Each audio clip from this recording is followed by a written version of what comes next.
Nothing's real specific. It would be interesting to know that if they're working on some.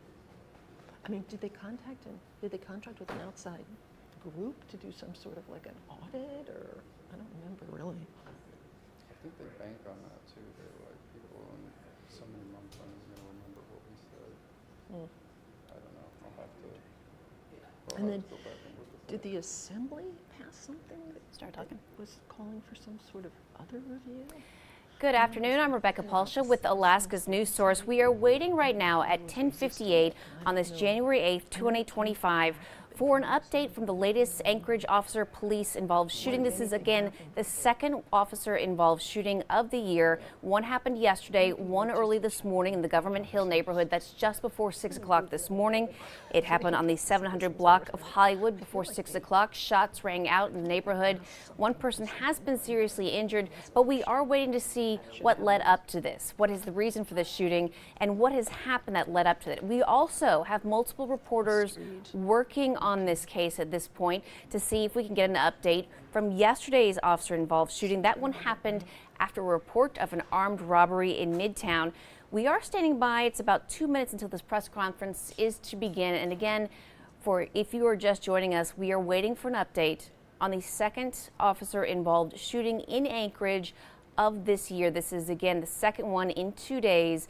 The first one happened yesterday in Midtown with a report of a robbery. Now, in that case, police say they responded to a robbery where a woman was bound with her arms tied together and her mouth closed shut. She was in some way interfering with someone trying to use an ATM machine. And again, that had led to a person of interest being found after drones also were used. In this case, this one happened this morning on Government Hill.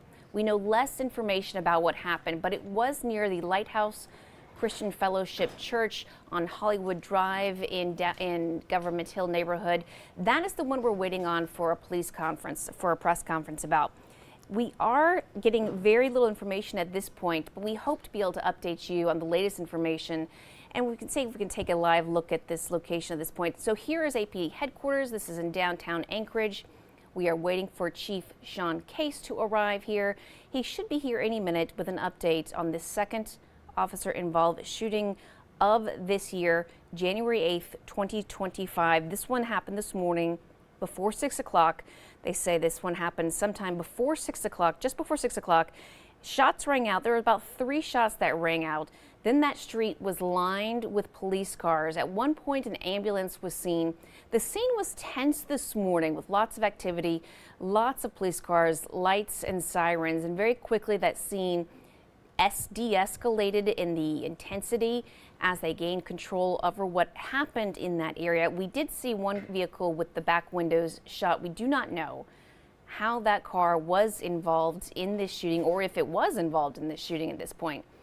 And now we can see the police are checking to see if the reporters in the room are ready. We have 2 reporters working on 2 separate stories at this point. We're trying to find out more information about what happened yesterday in Midtown, that first officer-involved shooting, and this second one in Government Hill.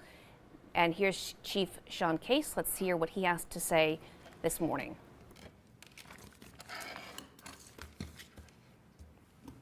Good morning. I hope I didn't mess up anyone's blank. If I did, let me know. I want to start by just advising this call is pretty complex. We had about 6 callers that called in.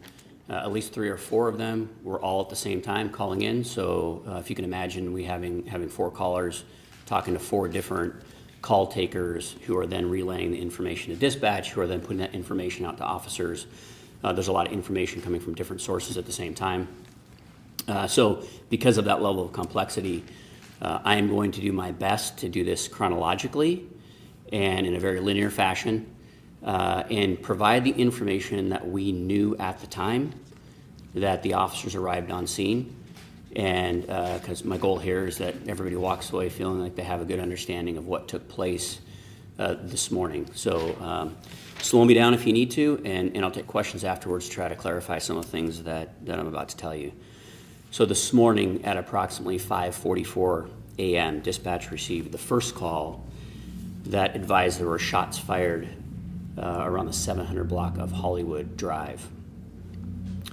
That caller was inside of what I will refer to as the victim location, which will become a little bit more clear here as I go through the call. That person was a female. She was reporting gunshots. She also made mention of a ricochet, which we believe later on in the call was a round that entered that resident, and maybe a fragmented round or a ricochet round that grazed her on the head. She's fine. She didn't need to go to the hospital, but there was some object that potentially was a ricochet or fragmented round that did strike her. A second caller called in reporting gunshots as well. And then a third caller called in, and that caller was also inside the victim location. I will refer to that male as a victim, which we'll hear later on how he became the victim. I will not refer to the first caller as the victim, just so it's a little bit clear as I go through how this took place. The third caller was hearing gunshots. Again, that would be the victim from the victim location, was hearing gunshots and screaming. He believed that the first caller, which again is inside the same location that he was hearing that person screaming. They were in opposite areas of the house, so he couldn't confirm what was happening where that first caller was calling from inside the house, but he definitely was able to hear her screaming. The original caller, that's the female inside the victim location, was telling dispatch she was believing that that house was being fired upon. And again, keep in mind that all of these callers are all simultaneously, continuously on the call at the same time. That original caller, again, female from the victim location, she had at this point in time taken cover laying on the ground while this was occurring. We received 3 additional calls. One hearing multiple shots, another hearing shots and observed a male with 2 long guns, unsure if it was a rifle or a shotgun. And then a third caller in kind of that last group of 3 callers that heard shots fired as well and also heard yelling. Now at this point in time, officers arrived on scene. They were able to make contact with 3 of the complainants immediately, and we had officers interviewing those complainants while another set of officers continued towards the victim residence to try to deal with that situation. At that time, there was no more shots being heard, so there was a little bit of a calm as officers made their way to the residence. The officers that were interviewing the 3 witnesses, they were able to provide responding officers a description of the suspect, a possible first name, but mostly a clothing description. The 2 callers from inside the residence were still on the phone while this was happening. They were both reporting smashing glass, smashing doors. They believed that the suspect was now trying to enter into the home. About that time, officers observed a male suspect. The suspect did have a long gun, unsure right now if it was a rifle or a shotgun. Started to give commands, and the suspect disappeared out of sight around the victim residence. At that time, the male caller and victim inside the victim residence exited the residence. Officers gave him commands to go back inside the residence. As that was happening, the suspect then appeared in the front of the house as well and fired at the victim, striking him multiple times. As that was happening, our officers immediately responded and fired rounds at the suspect, striking the suspect multiple times. The exact round count of both the officers as well as the suspect, unknown at this time, only because they were happening very close to, they overlapped. It is clear that the suspect fired at the victim, and then officers fired upon the suspect at this time. We will let you know in the coming days, as I like to do, once we get some of the information and we get the interviews done and we start collecting some of the forensic evidence. We'll let you know we'll have another press conference to try to update you on a little bit more of that information. I'm a little bit at a loss for words in terms of our officers' response. You know, this is a situation where there's a lot of chaos. There's a lot of information coming in. and they've got to parse through this information as well as our dispatch center. And they're dealing with victims and suspect, and then victims coming out of a residence. And, anytime there's a shooting that's involved or a potential loss of life, and I may back up, I want to say that both the suspect as well as the victim was transported to a local hospital. And so both of them are alive at this moment in time. We'll obviously provide updated information later on. But anytime you have, a victim involved in a shooting, where there's even a potential of loss of life, it's impactful for all of us. And then for officers to be there at the time when this happens and immediately respond, that puts those acts in the heroic category. So I appreciate the response from the officers. And with that, I'll take questions. Yes. What was the relationship between the parties, the two inside the home and the man outside with the guns? We haven't established if there is an actual relationship. So I understand that the first question comes, why were they shooting inside that house? And we haven't established a relationship as to why that house was being shot at. Did both of the people inside the home live there? One of the victim was the homeowner. I know at least the second person was staying there. Whether or not they, what their relationship is with the homeowner, I don't know that. Would you describe it as like a house or like an apartment building, multiple? A house. I'm sorry, you said you were at a loss for words, and I didn't quite understand why. I've explained this tried to at least explain this in a very chronological order, and so it misses some of the complexities and the dynamics that's happening. But the loss of words comes from a lot of stuff is happening at the same time, and you've got officers knowing what they're going into. Their primary mission is try to, prevent a shooting, try to prevent loss of life. At one point in time in this call, the victim inside his residence armed himself with a gun. So you have that plays into it. Now we're trying to, figure out who is who, and so they've got to prepare for that when they go on the call. And we're asking them to do a lot and protect a lot of people, and so it's extremely dynamic, and they have very, very short windows to make these decisions. And so, I guess at the end of it, I came up with the word heroic to describe it, but I also don't want to, minimize the fact that we also have a victim in this case. So it's a balancing act of trying to acknowledge really, what happened in this incident in a very short time frame. That kind of, trying to come up with the words to really express, to communicate and convey what was happening all at the same time. And did you say two officers fired? I didn't. Yes, ma'am. Two officers fired. Okay. What's the extent of injuries for both the suspect and the victim? They're classified as non-life-threatening right now, but I think would also critical position, I think would be the safe way to put it. And I haven't got any update outside of that. You mentioned that the victim armed himself at one point with a gun. Was he armed when he walked outside of the home? No. Time for one more question. This is the second shooting in 2 days. I'm just curious if you have an update to the status of the suspect who was shot yesterday. Is he still in the hospital? Is he still? Yes, the suspect from yesterday is in the hospital, and we will probably, again, based on interviews, I always like to do the follow-up a couple of days later, probably looking at Monday afternoon, Tuesday. And don't be surprised if I just do both of them at the same time early next week, so that I can kind of get all the answers at the same time.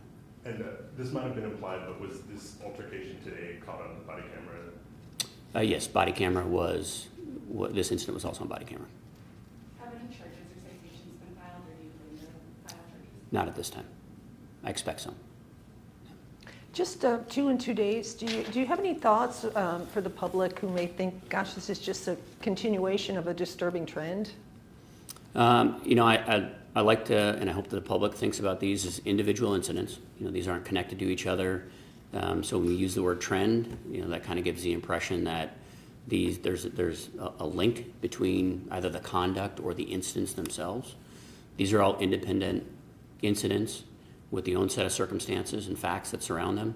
And, the officers go into each one of these scenarios, dealing with them each individually. And you know, a lot of these incidents that we have, as you've kind of seen on body-worn camera that we've released, as well as some of the information that we put out, you know, we're dealing with conduct from individuals sometimes that puts officers like today in a situation where, you know, they have to make that decision on using deadly force. And we never want to see our officers use deadly force, but at the same time, you know, facts and circumstance sometimes dictate that. That's I don't say out of their control, because they certainly have decision making, but I think we want our officers to engage in some of these to protect the public. And just one more on the female who had initially called it. You mentioned that she had possibly been hit by a ricochet or something, but can you describe a little more sort of the extent of her, if she had any injuries? So it doesn't appear that she had any injuries. So we haven't really got down to the details as to why she thinks that she was hit with a ricochet. I have no doubt that something happened. She mentioned to the dispatcher during the communication, which some of this information will, when we put the video and the audio out, you'll be able to hear, that she definitely believes she was struck with something. She even talks about at one point on the call that she was starting to feel a little bit faint.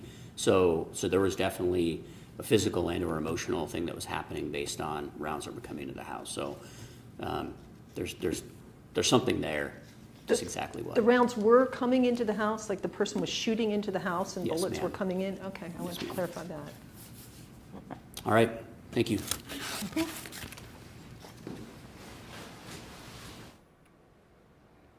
And again, that is Chief Sean Case with the Anchorage Police Department updating us on the second officer-involved shooting of this year in Anchorage. He described a pretty chaotic event leading up to this, with multiple people, at least 4 people, calling into the Anchorage Police Department. It happened at 5:44 this morning on the 700 block of Hollywood.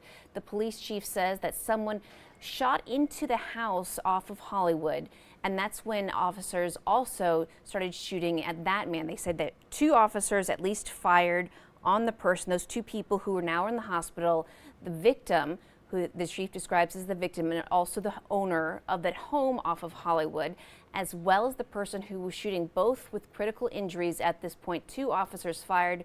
We do not know how many shots were fired at this point. Still, of course, very beginning stages of this situation. He described, again, as chaotic, with lots of people calling into dispatch, the situation being very confusing. But he also did call the actions of the police officers in this heroic. Those are the words that he used, heroic, with lots of chaos, and at least one person who he described as a victim being seriously injured in this, with police returning fire after that person had been shot by what they say was the person involved in this. We do not know the relationship, or if there is even a relationship, between the people inside the house who called dispatch as well as the person who's accused of being the shooter in this situation. Again, this was at 5:44 on the 700 block of Hollywood. This is the second officer-involved shooting of the year. We also got a little bit of an update on that shooting from yesterday, the one that happened in Midtown. The police chief says that we should expect something probably Monday afternoon.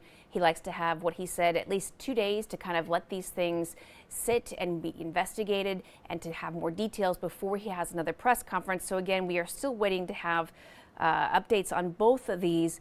And it seems like at this point, everything's very fluid. They do not know what type of gun it was. At least it says it could be long guns at this point, but no definition of what long gun means beyond that. Again, this happened very quickly. 5:44 this morning, at least 4 people called into police dispatch. One woman said that she was grazed by a ricochet bullet. Not sure if that is accurate at this point, or if the woman was having some type of emotional response or a physical response to what happened. Again, very fluid situation. They say they believed that someone was trying to break into the house. They did hear glass smashing. Again, this has only been a few hours here as this shooting happened at 5:44 this morning. We do have at least 3 reporters working on this story and hope to update you as soon as possible. So keep it here to Alaska's News Source.